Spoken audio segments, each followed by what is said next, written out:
Hey guys, this is Angie with Tat2 Magazine, and tonight we're talking to Framing Hanley. Say hello.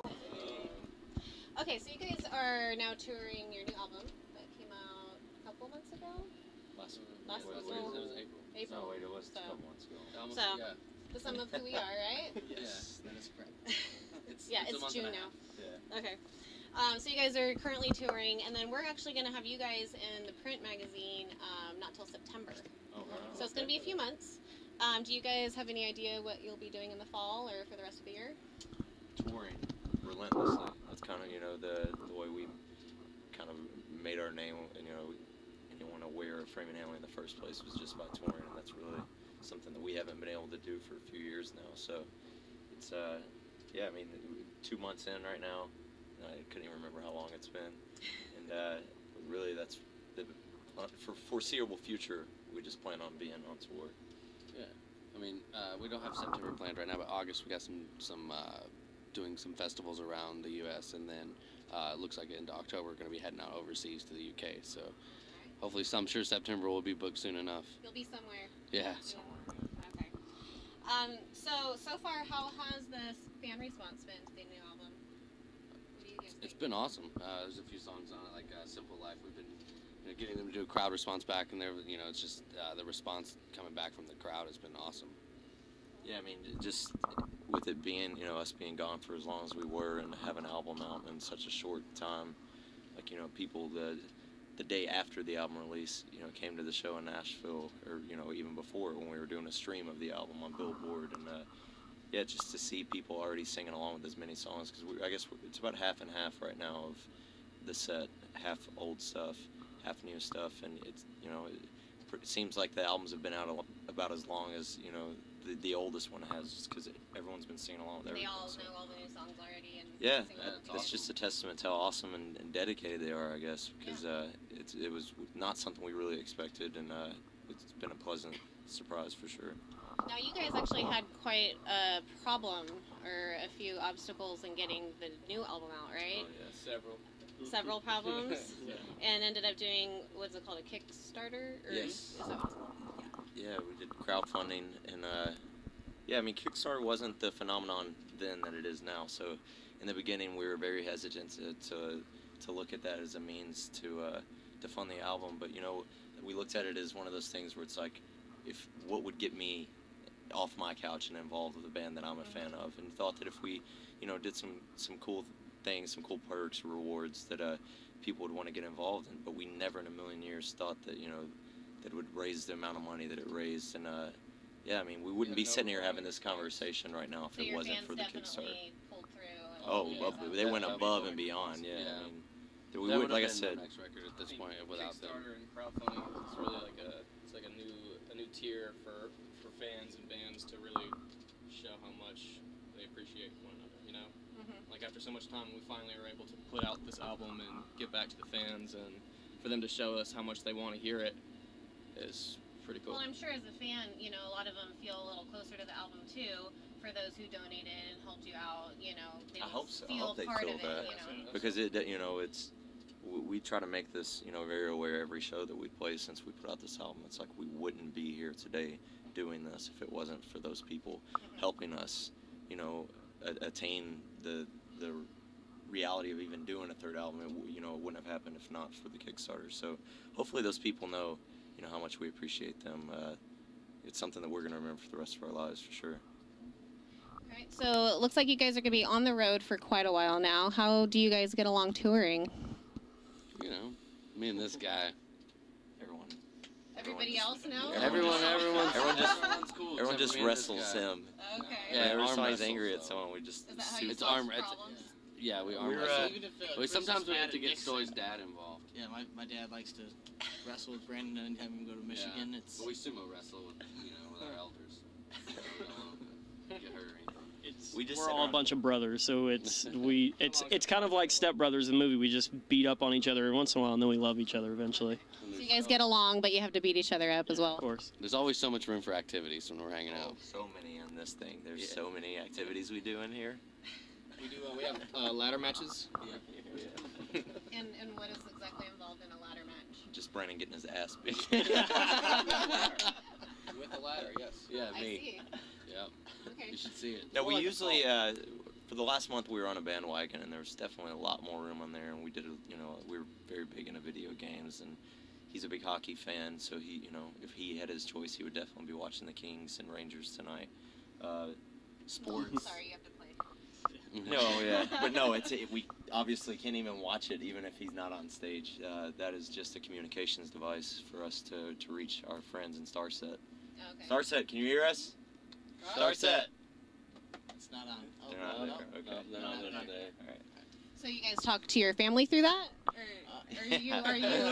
There's this new it's thing not called hooked up Skype, and I'm trying to you explain to guys my have- wife how she can come up That's there our with Skype you. machine. Okay. That's the joke on that. Yeah, it is. So. All right. Well, Three. since before we die of heat in this RV here, let's go ahead and talk about your tattoos. I'll just go. It looks like you all have them. Yeah, you're all tattooed. So let's go ahead and go in a row here. Talk about your work. Who does your tattoos? Show us a few pieces and. Our boy Justin Page out in Johnson City, he's got his own tattoo studio out there. It's so hot I can't even talk. And I actually, Ink Revolutions, yes, is the name of it. And I actually have drawn all of mine, and he's put them on there for me. Except for our boy Oach in Fort Wayne has done this one, which I don't know if you can see all that on there. Yeah. Okay, just your arm. Yeah, just my arm. Any more planned? Not yet. I want to complete the sleeve, but I don't know what the next piece is going to be. Okay. Fair enough. Most of my stuff was done by a guy named William Polk, and he works at Bare Knuckles in, wow, what's that town called? Westmoreland, Tennessee. And yeah, I most recently got this. It's a drawing by MC Escher. Go ahead and show the camera. That one's actually pretty cool. Yeah, That's an Escher drawing. it is an MC Escher. Yeah, I've kind of wanted it since I was in high school and just went for it a couple months ago. So yeah, Alright, cool. that's my stuff. All right. The majority of my stuff has been done by Oach, who did his light bulb piece, and Justin Page, who did his work. I think he's done the majority of a lot of those two, at least. I won't speak for everyone else, but yeah, Ink Revolution Studios. This was done by Tony Oach. He used to be a Grade A Tattoos in Fort Wayne, Indiana, and yeah, this is probably the most extensive piece that I've had done. Well, my throat was pretty long too, but there's a spot here where it's not any indication on his work, because he's an awesome artist.